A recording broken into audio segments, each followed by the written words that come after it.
اعوذ باللہ من الشیطان الرجیم بسم اللہ الرحمن الرحیم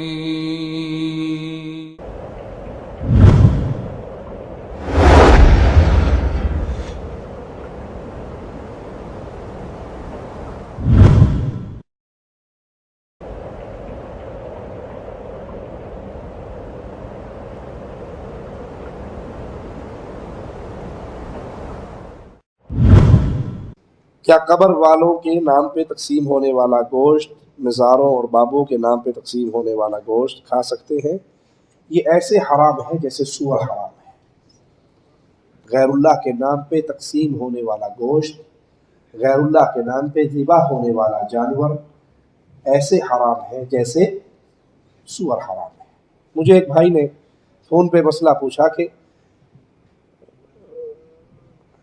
ہمارے دروازے پہ کوئی آتا ہے اور وہ 11ویں کی کھیر دے جاتا ہے یا محرم کا حلوہ دے جاتا ہے، غیر اللہ کے نام کی ذبح ہونے والی جانوروں کی گوشت بانٹ جاتا ہے، تو کیا ہم لے کے چھت پہ پھینک دیں؟ تو میں نے ان سے سوال کیا کہ اسی طرح آپ کے گھر کے دروازے پر کوئی شخص آتا ہے اور اس نے تھال میں سور کا گوشت، خنزیر کا گوشت رکھا ہوا ہے اور وہ آپ کو ہدیہ دیتا ہے، جناب یہ ہماری طرف سے ہدیہ ہے۔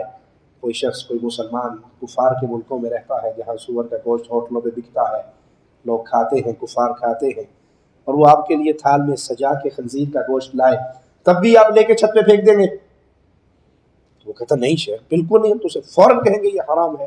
تو میں نے کہا جس آیت میں سور کو حرام کہا گیا ہے وہاں پر غیر اللہ کے لیے ذبح ہونے والے جانور کو بھی حرام کہا گیا ہے۔ جس طرح سور حرام ہے، اسی طرح غیر اللہ کے نام پہ ذبح ہونے والے جانور حرام ہے۔